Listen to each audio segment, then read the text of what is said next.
This morning.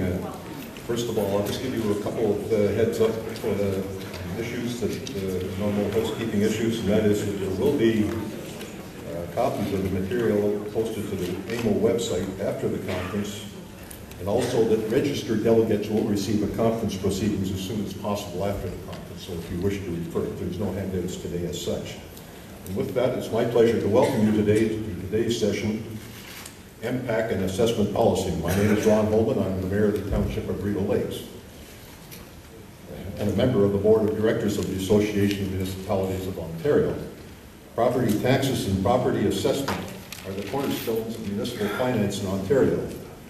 And this year is a significant one. Some 1,600 MPAC employees in offices across the province are currently preparing the next province-wide assessment update taking place this year. Here with us today to discuss the work of the Municipal Property Assessment Corporation are its Chair and President. Also joining us is a representative of the Ministry which writes the legislation that directs MPAC, the Ministry of Finance. I am pleased both organizations could be with us today to discuss a topic of such significance. Before I call on our first speaker, let me introduce each of them to you. Dan Matheson is the Chair of the Municipal Property Assessment Corporation and is the third-term mayor of his hometown, Stratford. He sits on numerous boards and committees, including Welsh University Institute for the Study of Intelligent Communities in Ohio. Stratford was designated as one of the world's top 7 intelligent communities for 2011 and 12 in recognition of the community's efforts to successfully adapt to the demands of the broadband economy. The city owns its smart grid electrical system, and residents enjoy a citywide Wi-Fi network. Dan holds a Bachelor of Arts degree from the University of Guelph and a Master's of Public Administration degree from the University of Western Ontario. On the first day of this year, Anthony Vishnowsky became President and Chief Administrative Officer of MPAC. Prior to that, Anthony served as MPAC's Vice President of Information Technology for 7 years, and in that role he led the development of information systems and processes to enhance transparency and customer service. Anthony's 25-year career has included senior management positions with the City of Toronto and Terranet. He holds a Bachelor of Applied Science and Master's Information Science degree from the University of Toronto. Alan Doheny has served as Acting Assistant Deputy Minister at the Ministry of Finance since 2010, where he leads the Provincial Local Finance Division. Alan has worked in municipal finance for a number of years and has played a key role in a number of major changes to Ontario's property tax system. These include the move to a 4-year assessment phase-in, business education tax rate reductions, business property tax capping system, and reforms leading to the introduction of the current value assessment. Alan holds an MA in economics from the University of Toronto. Please join me in offering a warm welcome to each of our speakers.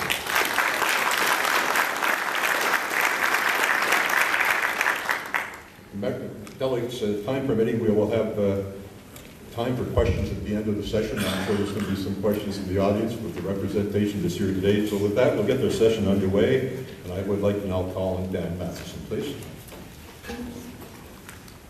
Thank you very much. Good morning, everyone. I'm happy to be here today on behalf of the Board of the Directors of MPAC and, of course, representing municipalities across this great province of ours. A funny thing, I said I would start off with a little bit of a joke. Many of us in municipal government have gone through a backlog at the ARB. And yesterday, while sitting on a patio at the Lafayette Hotel, I saw that it's 160 years old, and it's the oldest establishment in the city of Ottawa serving alcoholic beverages. And somewhere in my mind, I thought, I have no doubt there's probably an ARB backlog decision waiting back that 160 years. Nearly 5 million properties in the province of Ontario will be assessed this fall, and we prepare to mail notices to people within the next couple of weeks. I'm also happy to see today with us many people from across this province to learn about the importance of the assessment update and the work of MPAC within your communities. As Chair of MPAC, I've become keenly aware of our organization's importance and our relationship with you and our taxpayers across this province. And we're here to serve all the property tax owners, but also to represent the interests of our communities and, of course, our government policy. We have a role to play in this province-wide update, We also have a shared responsibility to the communities and property taxpayers we serve.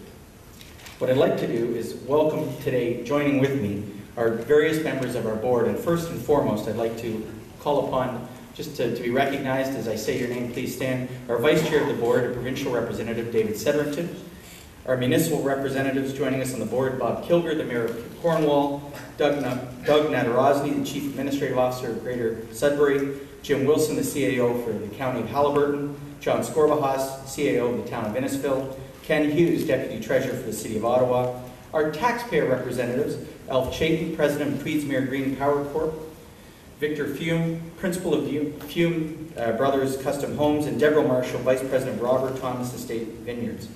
Bob, John, Ken, and Alf are all new to our board, and I'd like to take this opportunity to welcome them, but also to recognize the outstanding contribution of Laura Leiser, Steve Delaney, Steve Zorbas, Al Edmondson, and Mike Wood, who retired from the board. Thank you very much for joining us today. Our 2012 assessment update. Well, first and foremost, today I want to let you know that the update that we're on time and on target for the notices to go out. We know that some changes have taken place in property values over the last 4 years since we last updated property values. Across Ontario, we have seen residential sale prices increase about 17% since its last update.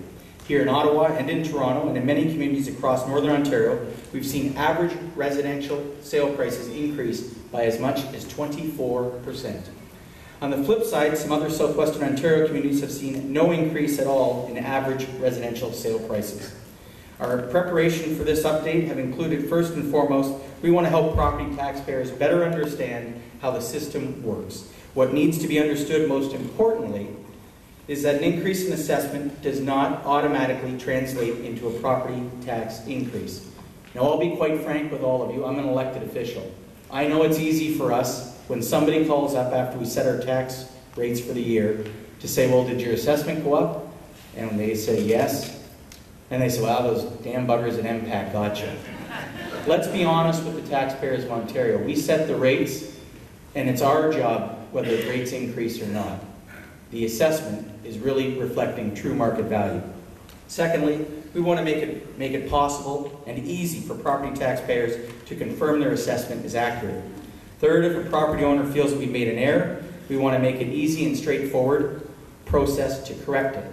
I'd like to tell you how we've done a little bit of each of those going forward. First of all, improving the property tax understanding of the assessment system.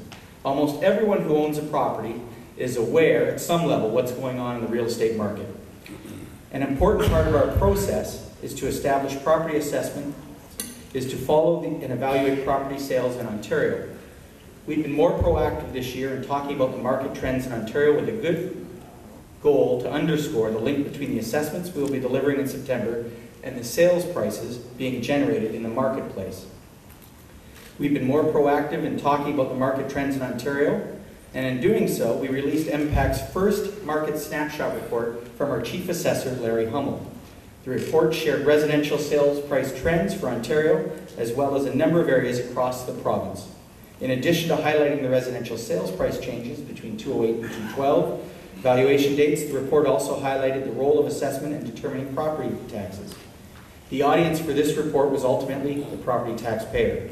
We reached taxpayers through a media campaign that garnered some solid coverage following the report's release.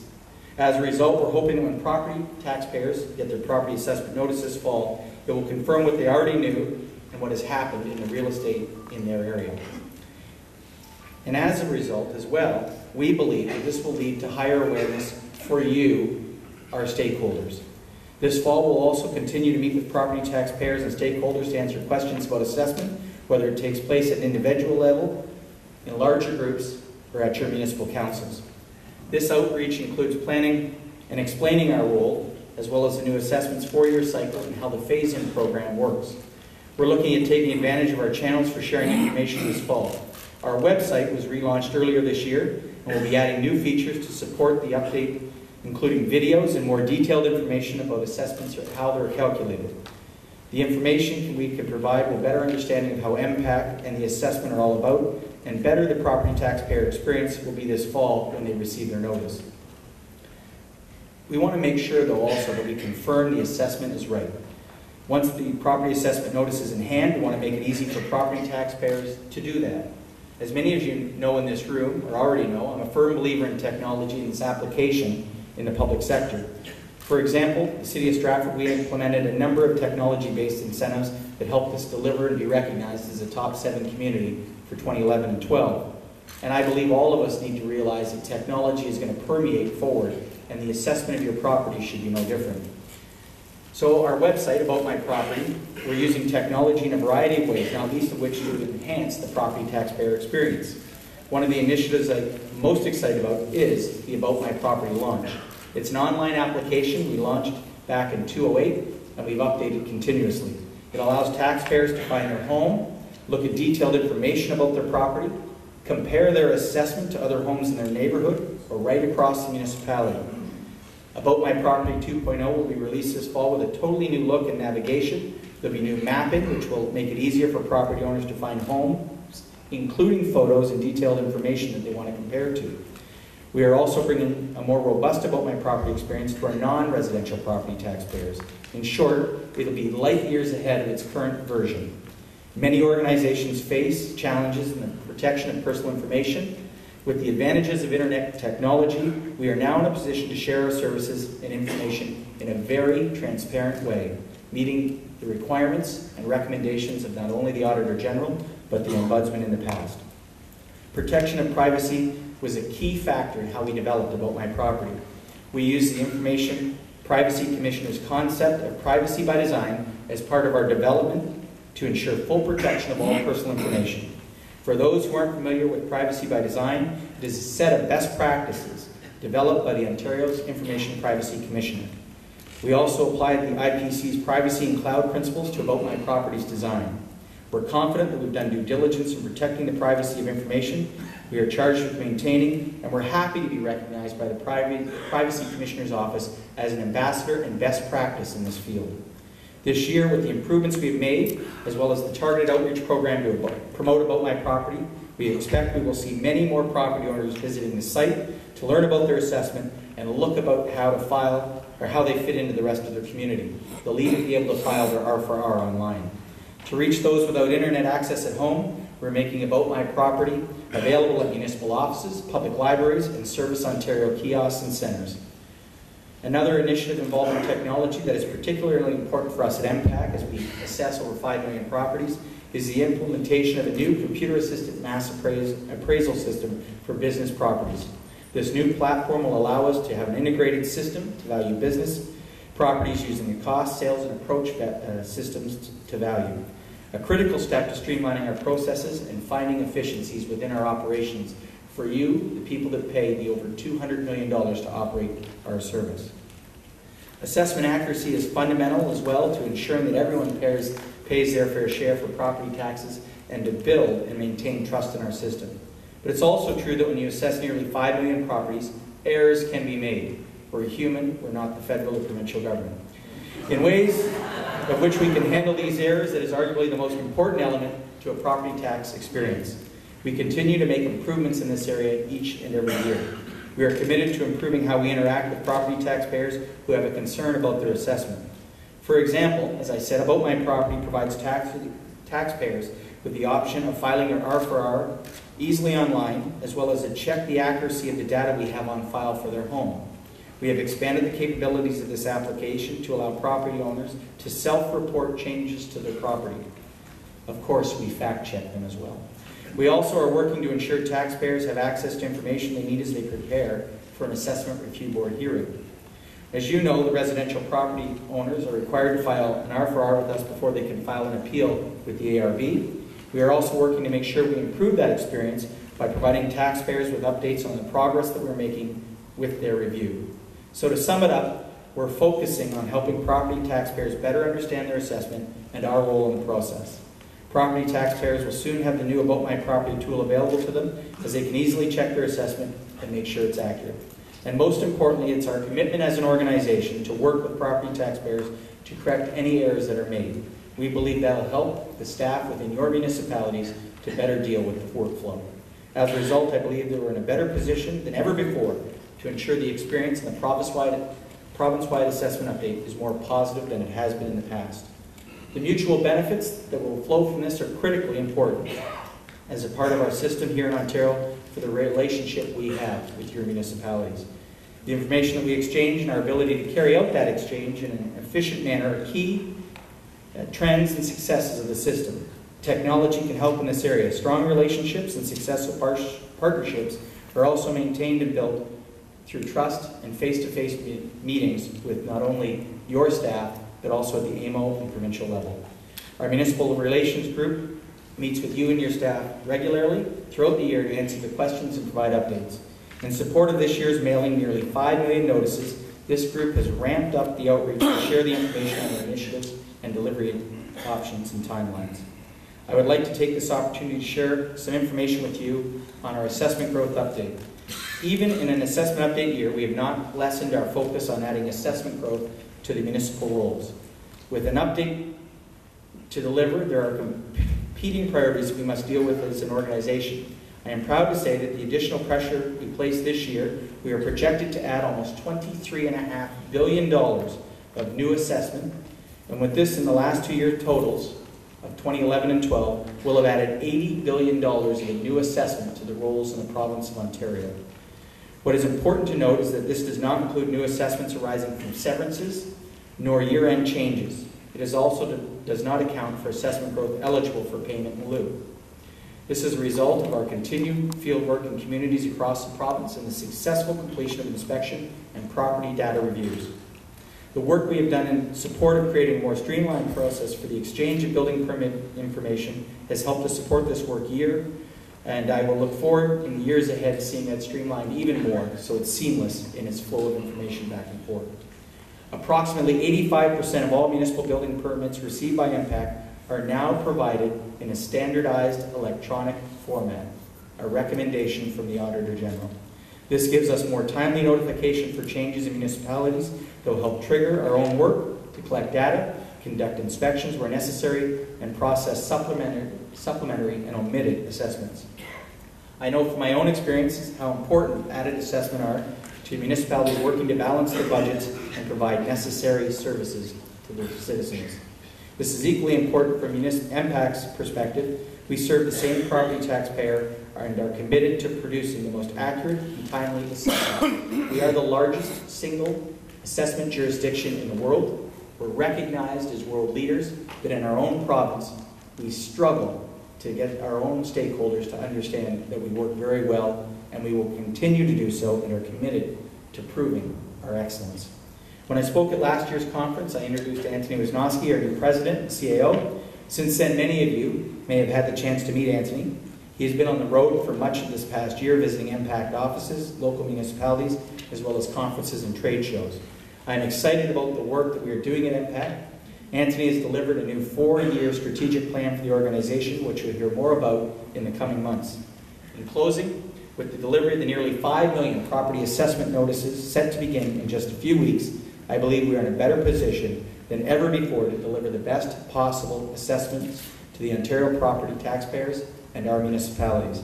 I would like to thank you for taking the time to be here today, and I look forward to your feedback and questions following the presentation. For attending today's session and update on MPAC. I'm now 7 months into the job as President and Chief Administrative Officer, and it certainly has been a bit of a whirlwind for 7 months. We've been very busy, as Dan has mentioned, certainly with the assessment update, trying to keep up with assessment growth and our in-year activities that everyone's expecting, and then also working on a new strategic plan. So it's been a very fulsome 7 months as I've started into the role. I'd like to take a few minutes just to provide you with a quick recap on our 2011 performance, some additional insight into our activities for this year, and specifically about my property, and then a brief overview of our new 4-year strategic plan. So 2011, it was quite a busy year for us. As you can imagine, the assessment roll grew again by over 65,000 properties over 2010, and we almost are at 4.9 million. This year we'll eclipse the 4.9 million number, and we'll be very, very close to 5 million properties in the province. We mailed out almost approximately 1 million property notices last year. These are all arising from in-year changes that have occurred through building permits, supplementary assessment, appeals, requests for reconsideration, ownership changes, and the like. So even in a non-reassessment year, we still produce more notices than most assessment jurisdictions do in even a reassessment capacity. We processed approximately 30,000 requests for reconsideration. We completed more than 560,000 unique property reviews. And one of the things we ensured is that we're working on a very aggressive program to accommodate the maximum number of property reviews in each year given our workload. So you'll note that in 2011, we had a very, very high number of property reviews that we're undertaking. And for this year, because of the assessment update, that number will drop, and then we'll ramp back up as we move through to 2013 and 2014. We added more than $28 million in property assessment in terms of supplementary and omitted assessments to municipal rolls. We hosted more than 1,400 sessions last year in terms of meetings and outreach initiatives with municipalities, government representatives, businesses, and property taxpayer groups. We received over 226,000 inquiries through our customer contact center, more than 680,000 visitors to our website, and we exceeded 330,000 registered users on About My Property. So this is the cumulative number of Ontarians that have decided to register with our service since it was launched in 2008, which is a significant number. In terms of our current activities, I'm just going to provide a highlight as of June 30th on 3 key items. The first is on assessment growth. And to date, as of June 30th, we have added $10.5 billion in supplementary limited assessment to the rolls. We've completed approximately 210,000 property reviews, and we've exceeded a 90% satisfaction rating by property taxpayers when they've had an encounter with us through our customer contact center or in the process of a property inspection with one of our inspectors. A little bit of a further update with regards to what's happened with trends of values, and I've just got 3 quick slides that show you what's been going on in terms of the market. The line that goes across, which is the 1, represents the value of assessment as it was in 2008, and then this demonstrates the relative value of sales as they're compared to the assessed values that we had in 2008. And as you can see from this chart, you can see the dip that occurred with the introduction of the recession at the end of 2008 and then moving into 2009. As you can well imagine, you see how the chart was ramping up leading up to 2008, and of course that was the ramp up that was reflected in the assessed values that were delivered on the roll in 2008. And then at the time our notices hit the street at the end of that year, the market was starting its downturn. And you can see that quite evidently. What's interesting on this graph is you see that there are 3 distinct characteristics. We have the general residential, we have waterfront, and then we have condominiums. And what's intriguing is that the condominium market is now starting to certainly outstrip in many jurisdictions the detached and semi-detached and single-family dwelling market in terms of growth, particularly in urban areas. As you can also see from the graph, which is the orange one on the waterfront, that has had certainly a great deal more volatility and certainly more ups and downs. Obviously, in a situation where we're in an economic crisis, people do not have disposable income in which to start spending on vacation properties, or in some instances may have had to sell them in order to deal with their other issues. So we've seen quite a variability in that regard. From a non-residential perspective, as we looked at the sales that have occurred over the 4-year period, we actually have seen, and you've heard about it from all the leaders, all the party leaders this week, and there has certainly been a market that has allowed for continued economic growth in Ontario. We've actually seen that there's been an increase of the commercial, industrial, and multi-res values in the province. In some instances as high as 15%, and in some instances dropping 15%, but on average we're sitting somewhere between the 10 and 15% range in this area as well. Finally, this is probably the most telling chart, and that's about farmland. And the value of farmland in Ontario has grown faster than any other portion of values. And we are seeing increases, as you can see from this chart, that look at 40% increases over 4 years. Our analysis is based on excluding any non-farmer to farmer sales. So we strictly look at the sales that are being sold of a property for farming purposes as we do this analysis. And so it's a really telling number. And we've been able to corroborate this information if you look at the Farm Credit Canada reports, and this is a report from still pending on the 2012 results. But you can see that by the fall of 2011, the cumulative value on a compounded basis was almost 29% according to Farm Credit Canada. So we've reflected those values in our land rates this year and in farmland values, and certainly that's going to have an impact on municipalities in terms of how the farmlands are moving and how those tax rates have to be adjusted relative to the residential base as well as to the commercial and industrial. So it's going to certainly be a number of changes for review as councillors and administrators within the jurisdictions. This year, as Dan mentioned, for the first time we published a market snapshot. We decided to take a very proactive stance in terms of our communication. We believe that ideally when an individual in this province receives a property assessment notice in the fall, they should not be surprised by what has happened to their value. Everyone is aware of what's happening with real estate, everyone's aware of what's happening in their community, and we decided to take a very proactive step this year and actually publish out our first market snapshot. This was published at the beginning of July. The entire report is available on our website, and you can download it. It's a PDF in which we've highlighted a number of markets in Ontario. In each instance, we've provided a similar graph that looks at the residential sales that have occurred in that area and shows you the change between 2008, our last valuation date, and January 1st, 2012.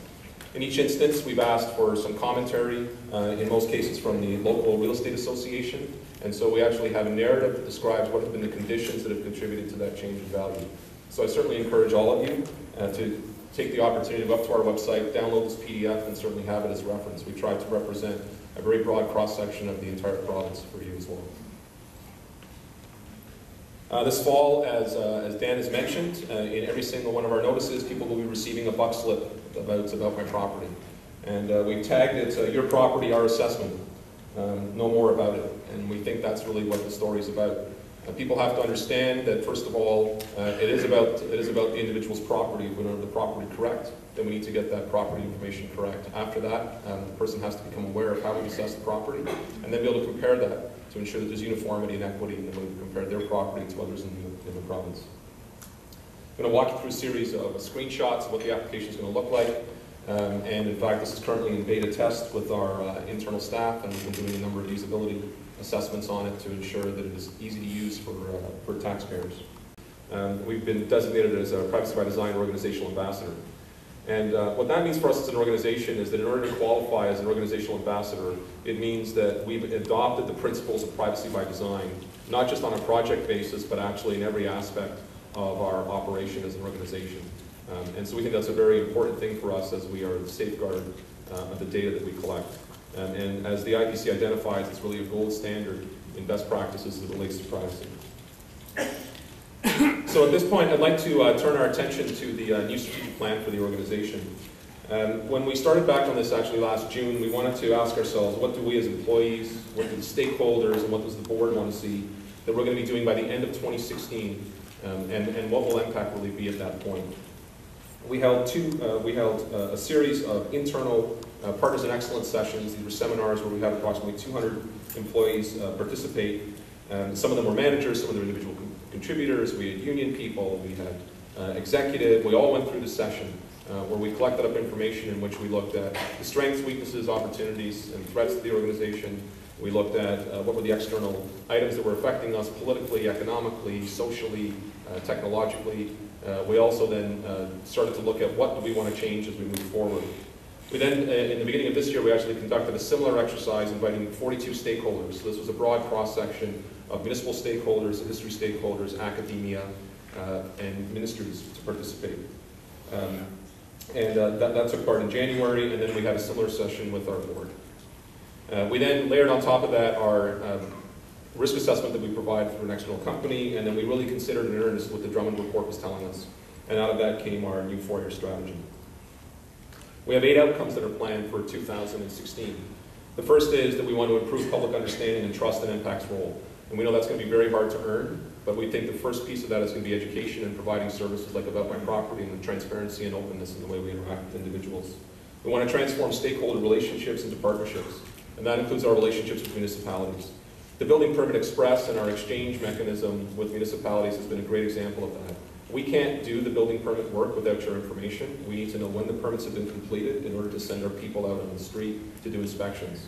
For us to be hunting and pecking in the province to find out when a property has been completed is absolute nonsense. You guys know that information, you have that information, and we'd like to get it from you. So we're going to continue to work very aggressively in that regard. We want to have a shared understanding and commitment to the quality and consistency of the role. And that means both internally but also externally. Where are we putting our resources? Where does the quality of the role need to be improved? It's very important for us to be putting our effort in the places of weakness in the role, not in the areas of strength. We want to have a progressive revenue generation and cost-effective service delivery. So we're putting a higher target on our commercial revenue expectations, and we're being very, very careful about the way we're spending the public purse. Innovation is key to us. We want to have innovative, universally available information and technology, not only for our staff, but for taxpayers and our municipal partners. A fair, healthy, and respectful work environment. At the end of the day, it's all about our employees. And they perform the work, so we want to be an employer of choice, and we want people to come into our organization in that regard. Integrated planning and execution enabled by flexible allocation. We have to be flexible in the way we allocate staff, whether it be geographically or across property types. And finally, we want to have a professional and sustainable workforce that attracts and develops and retains top talent. We have 4 core ways which we're going to get there. The first is by building credibility and awareness. Certainly the market snapshot has been one example of that. Expanding collaborative and supportive relationships to drive common purposes. Continue to build and engage professional workforce and developing a high-performance organization. When you layer these things, we have very specific initiatives. We identified 19 specific initiatives and outcomes that we're actually going to generate. And I'll just walk you through a couple of these. By the end of 2016, all our property valuation analysts, property valuation specialists, and managers will have a professional accreditation related to assessment or appraisal practice. By the end of 2016, our top 10 taxpayer interactions with MPAC will be available through self-service for every property type that we have in the province. And finally, by the end of 2016, 100% of all assessment growth we're targeting to actually have available and on the roll within 12 months of commencement of use. This is a daunting challenge for us. As many of you are aware, probably the biggest risk that all of you are concerned about is loss of assessment. When we're sitting there and issuing omits that are 2 years old, the question you have in your mind is it actually a 3-year omit, and how much assessment has been lost, and therefore what's the tax loss? Certainly a 12-month gap is going to be absolutely expected because of the timing of the building cycle and all that, but certainly we should be moving forward on a manner in which we don't have to go beyond a 1-year omit, and that's going to be our target as we move forward by 2016. The other thing we wanted to look at was what's going to be our brand. So the what, what are we going to do is the outcomes. How are we going to do it? Are these statements that we're making about what are we going to do by 2016? And then the last piece was, well, what's going to be the why we're doing it? Why is it that this is important to us? How are we going to actually get our staff on board in terms of why this is important? And so we decided that we would formalize our branding strategy, and this was to be a springboard to develop all our communication materials, but also become a critical filter for decision making. We went through a very formalized process, and we ended up with a brand essence. And if there's one theme I've heard at this conference this week, it's been this one, which is it's all about building communities. We formally believe that we have a very important role as a public servant in Ontario in terms of building communities. When I go to the local barbecue on my street and people ask me what I do, I'm very proud to say that I work for MPAC. They then start hassling me and saying, what about our property taxes? And I say to them, do you think you're paying too much municipal tax? How much municipal tax do you pay? And they know, everyone knows to the dollar. And then you ask them, how much did you pay in HST last year? And how much did you pay in income tax? And no one knows. And the reason is, and the services we get municipally are actually the ones that are closest to us. They're the ones that mean the most to us. And what we're trying to instill in our staff and in the organization is a recognition that the work we do contributes to that. There is a connection between the assessment work that we do and the communities in which we live and work.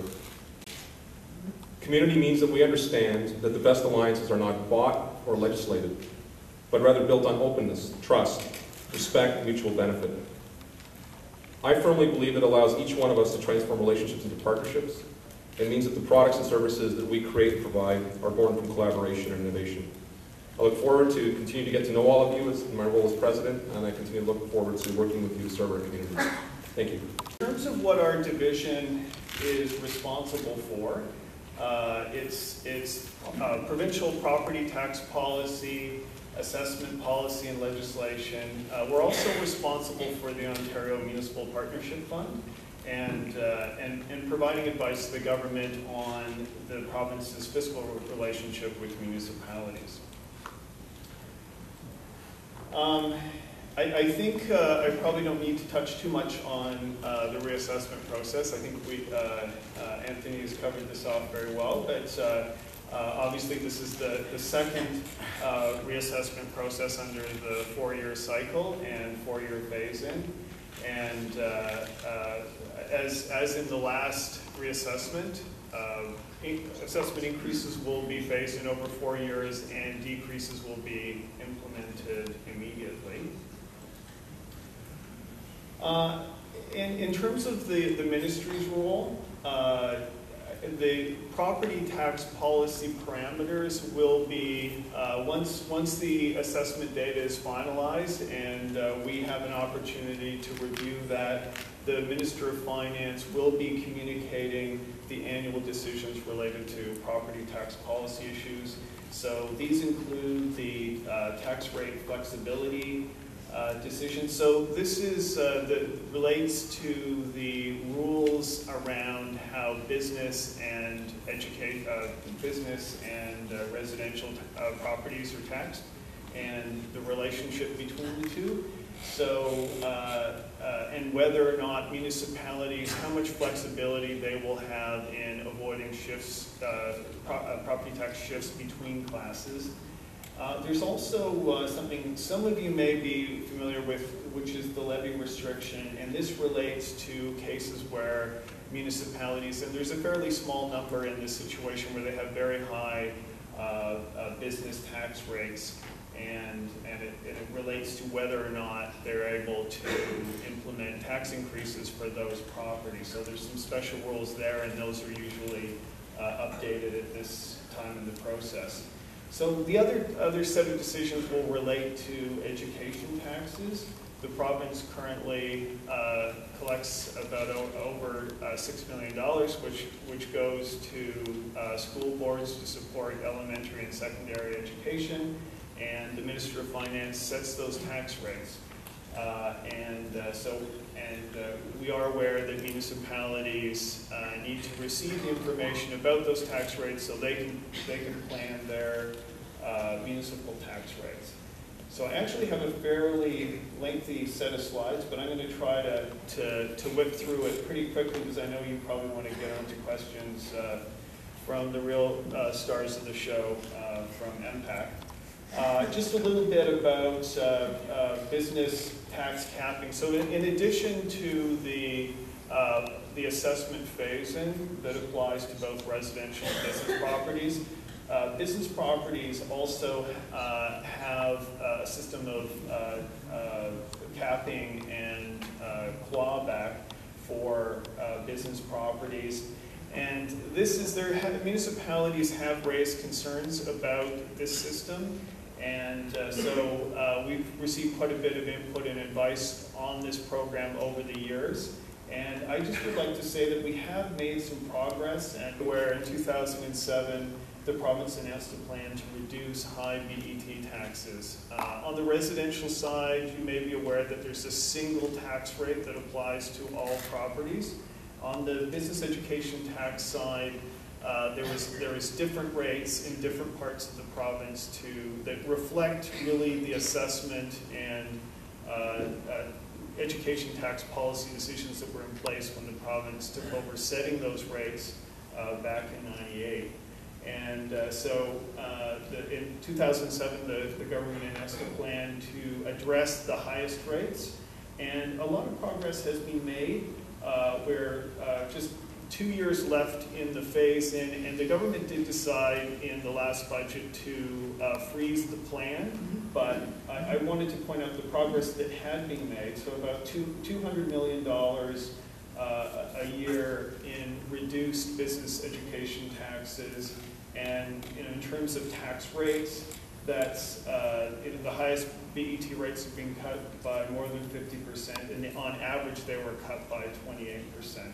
Is to clarify the assessment treatment for renewable energy installations. So we're talking about windmills and solar panels and that sort of thing. So that was introduced in January. Diane's whispering to me, and so that's a fairly recent change. And also hospices, there was regulations introduced to clarify the treatment back in 2011. In terms of on a go-forward basis, there's currently two sort of open files that we're reviewing. One relates to the assessment of billboards, and the other relates to the assessment of common lands. And Diane may have been talking to some of you or your staff about either of these issues, and I think quite a bit of progress has been made, and we'll anticipate making final decisions on that in the near future. I'm a city councilor in Windsor. I'm on the board and currently chair of the Large Urban Caucus, and it's my pleasure to welcome you here today.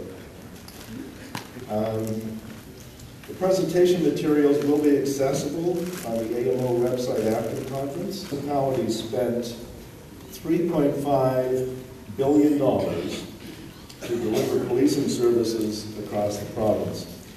These costs grew nearly 6% from the previous year, a pace nearly 3 times higher than the rate of inflation. Since 2001, total policing costs in the province have grown by $1.5 billion. Together with fire and ambulance emergency service costs, they consume about 20% of all municipal resources. The bottom line is thin and red. These costs and their growth are not fiscally sustainable. Joining us today are 3 speakers to discuss the many sides and perspectives in this issue. I'm going to tell you all about the 3, and they'll get up one at a time, and please save your questions for the end. Our first speaker is Richard Philbin, Bureau Commander of Municipal Policing with the Ontario Provincial Police. Over 300 municipalities spend nearly $400 million annually on the services of the OPP. Rick will address recent steps taken to improve the transparency and accountability of these expenses. And I have to tell you, he's a bit of a fall guy, because during his 23-year career with the OPP, Richard has served at Smooth Rock Falls, Sturgeon Falls, Burkes Falls, and South Porcupine. He was the detachment commander for Southern Georgian Bay, and most recently the Director of Communications in the Office of the Commissioner. Rick has also served overseas in Chief Bill Sornberger of the Owen Sound Police Service. Chief Sornberger will discuss measures his service took to realize budget savings working within the existing policing framework. Perspective of emergency service costs in general and what is driving these costs, we have Matthew Wilson, Senior Policy Advisor with the Association of Municipalities of Ontario. Today I will use the time to share with you some of my work experiences that have equipped me to make, as the current Commander of the Municipal Policing Bureau. I will address the high cost of policing and steps being taken to clarify the OPP costing process for all of us. Most importantly, I will talk about community safety and how we must work together to ensure this remains our collective focus, even during financial times. I have what can be referred to as a diversity of experience. The Commissioner says I just can't keep a job. From my roots in Astorville, Ontario, I have life experience, education, and 25 years of policing in this beautiful province. I'm also one of the only members of the OPP who's elected to municipal council. This was in South River. They've changed the legislation since then. I'm not sure if I was the cause of that or not. The whole story behind that election is a long one. It was cooked up in the basement of the Legion at South River. We are all aware of the cost and value of policing, as well as accountability, oversight, and control. Are all topics that continue to make the news these days. Municipalities and local governments are all engaged in this discussion. Various stakeholders are weighing in their perspective, publicly and privately. And if you were to read no further than the headlines and the news stories, you would likely conclude that the situation is dire and the OPP is completely to blame. But OPP costs are not out of control, any more than they are in any other police service in Ontario. However, policing is a very costly business, and all or most of Ontario's municipalities are suffering from dwindling revenue streams. The province of Ontario is in a significant deficit, and police salaries and technologies continue to rise. Something has to give. It can't be business as usual for police services in Ontario. It doesn't take a genius to tell us the math just doesn't work. The OPP has realized savings in several areas of the organization in an ongoing effort to discover efficiencies. Our fleet costs have gone down even in these times of increased fuel costs, mainly due to proactive and intelligent purchasing of safer, more fuel-efficient vehicles for frontline use. As a result, we keep our members safe, as well as provide the residents of Ontario the highest level of service that they expect and deserve. We also leverage technology and utilize innovative methods in our Provincial Police Academy to set off travel costs and training costs. A virtual classroom delivery method using video conferencing technology to deliver training to a remote location is now in use.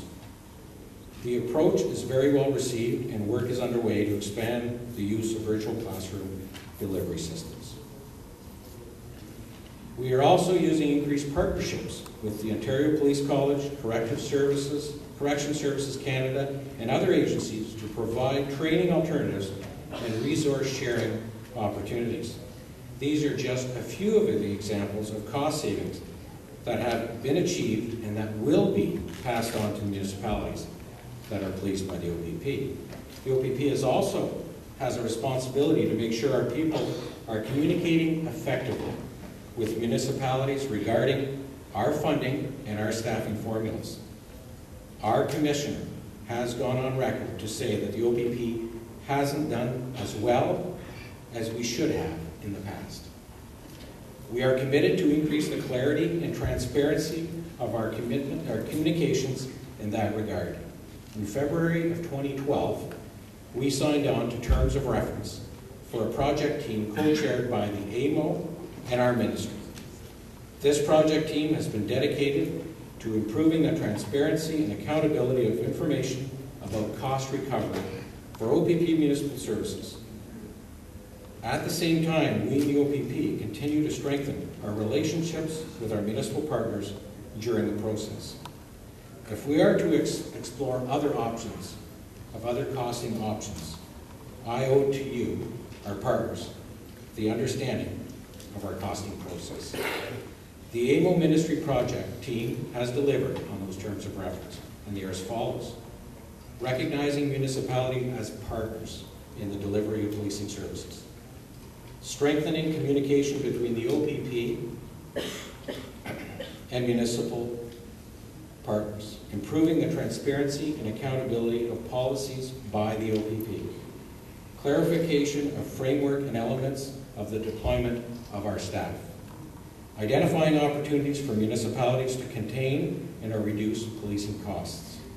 And providing an update for AMO members in August of 2012. On the 8th of August, the OPP sent out to each of our 322 municipalities a package aimed at better explaining our staffing of detachments and our cost recovery formula. The project team, which was comprised of AMO executive staff, municipal representatives, OAPSB representatives, and staff from the Ministry of Correctional Services and the Ministry of Municipal Affairs and Housing. These folks dedicated a great deal of time and worked professionally with the OPP to assist in developing the materials delivered. Disseminating this new detailed information at stakeholder conferences, at meetings, online, and throughout the municipalities we police across Ontario over the course of the next year, and we will continue to update and improve the product into the future. Municipalities, 150 of those are on the Section 10 Police Services Act on a contractual basis, and the Municipal Policing Bureau is currently preparing a costing proposal for 9 municipalities. While the civilian governance role that a municipality has with a Section 10 Police Services Board is consistent across all OPP and PSBs, there is some variation in the ways that governance is administered, specifically in the composition of police services boards. I'll provide you a breakdown of what the OPP polices. 104 municipalities in individual contracts, 24 in joint contracts, 17 in county contracts, and 1 in a regional municipality contract, that being our Caledon detachment in the region of Peel. The existing legislation does not allow for equitable representation on all boards, given a 3, 5, and 7-member board model, and given that that have some joint contracts with 8 or more municipalities, all under just one inspector or detachment commander. The numbers speak to a wide variety of policing contracts we administer, and the OPP's responsibility to work with many diverse boards in different locations across the province. In fact, currently we have over 110 PSBs within the province. 8 municipalities, or 7, or 6, and we have a few like that, all with separate boards, all within one detachment area. This situation complicates operational policing, given that wants and needs of each board must be balanced by the ability of the detachment to serve uniformly across the county, district, or region. Section 10 Police Services Board members are our partners and co-leaders in public safety. Section 10 board members, unlike Section 31 boards, are not involved in many of the day-to-day labor management issues or litigation or contract negotiations or the hiring and firing and discipline of staff. 172 in total that choose not to enter into Section 10 contracts enter into a Section 5.1 arrangement. Then they pay for the service they get year after year, which may fluctuate annually. They do not have local PSBs. That municipality may create a community advisory committee to assist in setting strategies for their police service. The challenge for the OPP in these 172 municipalities is the consistency of the application of local input and oversight, as normally we would be provided by a PSB. However, we do have some excellent examples of productive and effective CPACs, which is the Community Advisory Committee, and other relationships through ad hoc committees of council that provide sound local input, goal setting, and planning to improve public safety. Was in the absence of a police services board. As well, there was no formal community policing advisory committee. With good relationships solutions can be found without the need for more legislation. Attitudes, perceptions, and a different vantage point help us to realize that our work at the community level has an immediate impact on improving how people feel in their communities and can also have an impact on the financial line. We can all cross this line together. Thank you. Paying for your municipal police service. I've been the chief of police in Owen Sound actually since November of last year. I was the acting chief since March of the same year. I took over from Tom Kay, who retired and went to the parole board. Tom had set a lot of things in motion in Holman Sound that were firm footing for us to do a lot of different things. And I'm just the person with the right time and the right opportunity to put these things into play. The board restructuring began with my interview as the chief of police, and we went through things. It is a cooperative in Owen Sound. I must say I have an excellent police services board, committed, dedicated people who want to make the right choices for the right reasons. And they asked me if I became chief of police of Holman Sound, could I work without a deputy chief? Because they wanted me to restructure the way the police service was being operated and to look for potential cost savings. And I had been the deputy chief and thought, I just cut my own throat because if I don't get the job, I don't have a job. But I agreed, yes, we could do it. But this is specific to Owen Sound. So everything that I talked to you about today, please realize it's specific to Owen Sound. Don't go back and beat your own police chiefs up and say you should be doing some of this stuff, because probably they're already doing a lot of it. But I start with, this is our organizational chart in 2010. This is the way the Owen Sound Police Service was organized. I took the senior command people from the Owen Sound Police and our senior civilian members, and we began to look at everything we did. We began to drill down and make sure that what we were doing was for the benefit of the community. This is where we made some savings. We had personnel changes. The deputy chief position was eliminated. We offered an incentive program for retirement. And 2 of those people took that package. We all know that some savings can be realized through replacement of the senior people, making that 369 by having junior people come on, but that's temporary. That's only going to save you money for a few years. It's not long-term savings, it's not sustainable savings. The board and I were working towards sustainable savings, money that we would cut from the budget that wouldn't reappear again. We also had sort of the perfect storm for me, because our IT director as well decided to go to another police service. He was paid as a senior officer. We'd had 2 different technical people there. We had a need for 2, but he retired. Through his retirement, I was able to restructure our civilian ranks, and our civilian supervisor, who was looking after 8 people, became responsible for 16 people. She was already doing most of the job, but it just fit perfectly that she could move in and take over the supervising of the dispatch area. It's a lot of work. And the motto in Owen Sound right now at the senior management is doing more with the same. Not doing more with less, but doing more with the same. So we have that happening. So we have some money cut off right off the bat, where we have wages being reduced. And I said to the board, we can do without that IT communications supervisor, but I still need an IT person, and I'm going to need a half an IT person as well, because we're going to need to deal with that. So we restructured and put in a part-time IT person that allowed us to cut out $50,000 worth of permanent savings from salary. And that doesn't include the extra benefits as well. We took on increased responsibilities. In October of 2011, with an agreement with the city, we began to look after bylaw enforcement and parking enforcement. These are our budgets, 2009 to 2012. Now in 2011, although the number says we spent more than in 2010, that's actually not correct. What happens is that we reduced our budget by over 2% in 2011. A committee from the board to be the budget committee so that we could sit down and discuss this. And to their credit, the entire board says, no, we all want to sit down and discuss this. We all want to be part of this. So let's hold those meetings together. So we did this. We had special meetings for our budget all the way through. Now, the mayor of Owen Sound sits on the police services board, and I'm very glad that she does.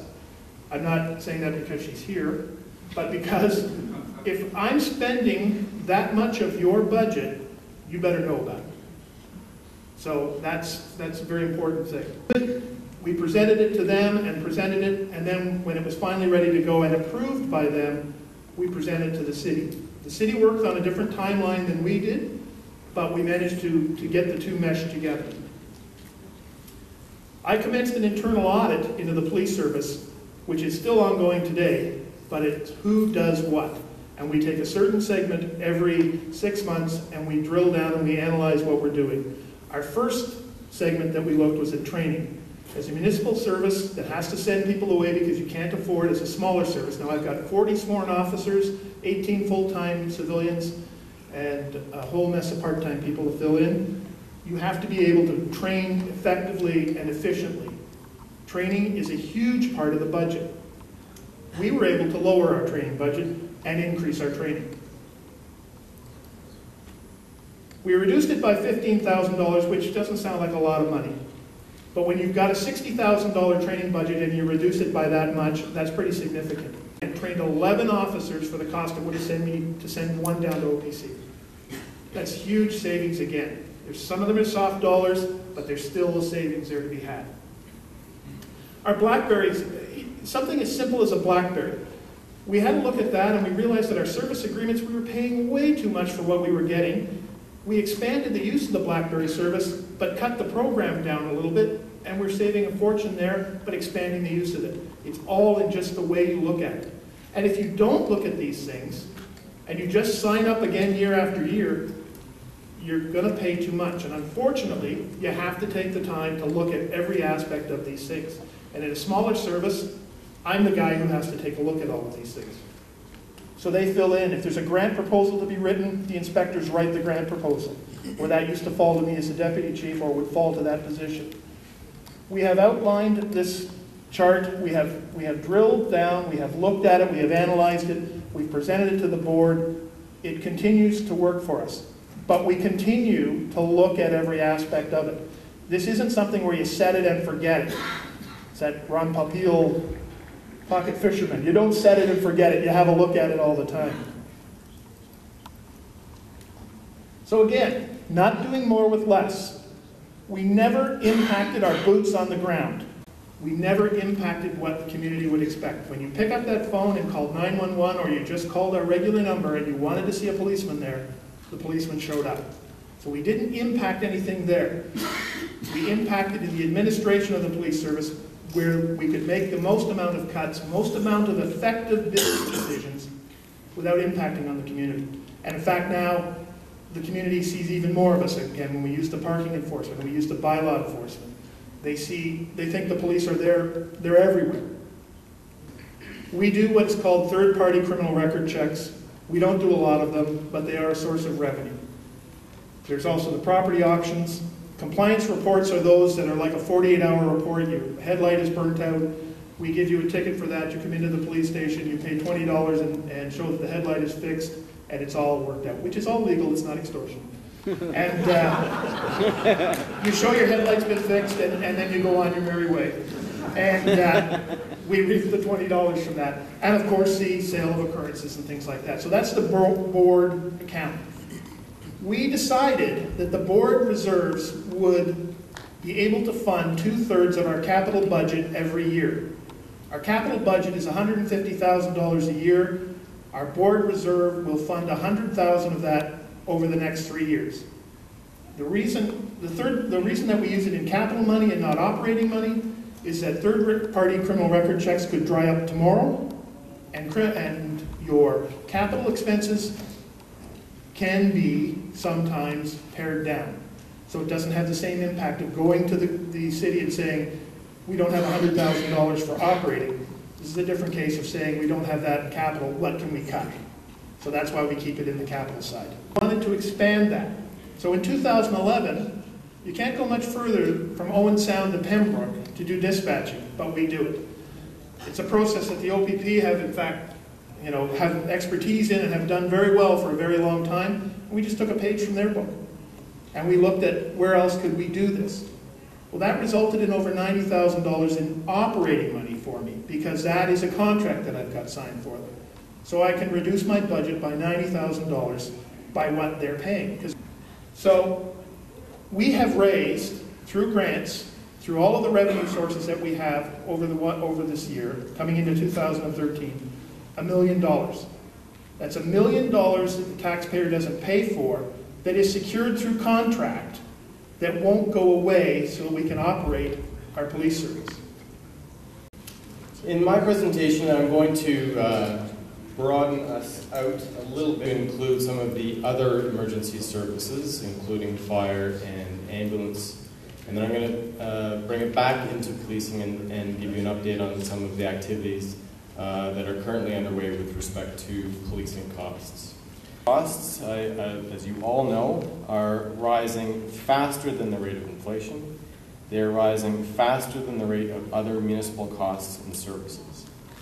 And the bottom line for your communities is that this means that there are less resources available to deliver some of the other core services that are just as vital to your communities.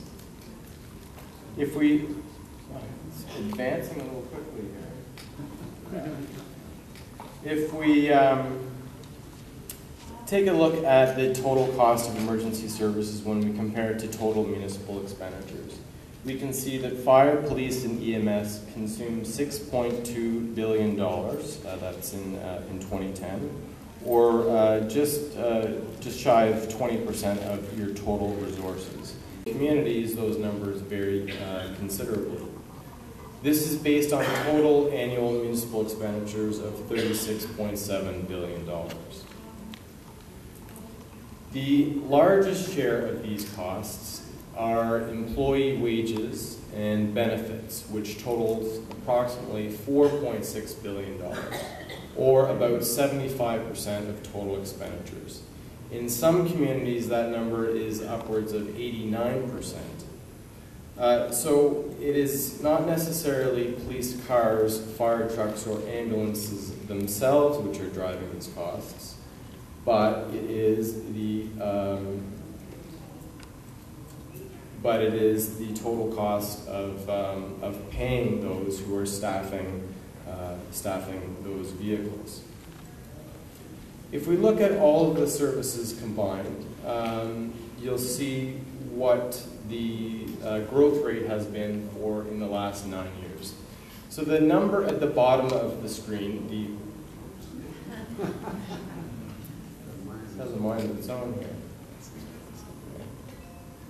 The number at the bottom of your screen, the orange line, those are your EMS expenditures. So they were around $900 million in 2010. And they have grown from about $500 million in 2001. When you factor in 50-50 provincial municipal funding for that service, the municipal number is actually a little bit lower, half lower. The red line in the middle of your screen represents municipal fire expenditures. They were about $1 billion in 2001. And they have, in the interval, they've risen by $700 million to a total of $1.7 billion in 2010. Provincial grants to fund fire are not significant. They amounted to about $2.8 million of that total, so fairly insignificant when you consider the total expenditures. The blue line at the top are your policing costs. In 2001, they were $2 billion. In 2010, they were $3.5 billion. There are provincial grants which offset these expenditures, and they're about $100 million annually. So here's just a slightly different representation of those same numbers that I just spoke about. Police, obviously, is the largest of the three. And Ontario is not unique in this regard. Nationally, we see these numbers on a very, very similar rate of growth. Between 1997 and 2010, police costs in Canada doubled. Canada-wide, municipalities bear a majority of these expenditures, but Ontario's 444 municipalities, 322 of them use the services of the OPP. This single contract settlement sets the pace for other municipal police service contract negotiations. Combined with arbitrated settlements based on police-to-police wage comparisons, this has created an ever-increasing pattern of increasing police compensation. Of course, benefits also play a very, very significant role in the growth of these costs. So what does this translate into per household? Well, in 2001, communities spent about $470 per household to provide policing services. In 2010, that number rose to nearly $690. In some communities, Kenora comes to mind, per household policing costs are approaching $1,000 per household. Third, which we've already spoken about, the OPP cost recovery formula and the project work that has taken place over the last few months. And finally, AMO's ongoing advocacy with respect to pension and arbitration. As part of the 2008 Provincial Municipal Fiscal and Service Delivery Review, AMO was able to secure an upload of court security costs, which commenced this year. That upload will continue from now until 2018 and will increase each year. So this year, the value of the upload is $17.8 million. It will rise to $125 million in 2018. This righted a long-standing wrong. There is no reason that municipalities should have bear the responsibility for providing security services and prisoner transportation costs to provincial courts. This will benefit a total of 320 municipalities across the province. It's going to examine what are core police services and what are not. The second big thing that it is going to do is that it is going to recommend legislative, regulatory, policy, and strategic changes to the ministry. The committee itself consists of a majority of employer representatives and service providers, and includes employee representatives as well. Now, the Police Services Act and its associated regulations, which establish police standards, have not been reviewed since the late 1990s. Therefore, this represents a significant opportunity for change in terms of how we police our communities. AMO's president, Gary McNamara, has been participating on these committees. He will continue to participate on these committees as AMO's past president. And the committee will be charged with making recommendations to the minister in the next 12 to 18 months. The challenge for the provincial government will be to act on these recommendations and to take action to really help to solve this issue and make some meaningful structural improvements.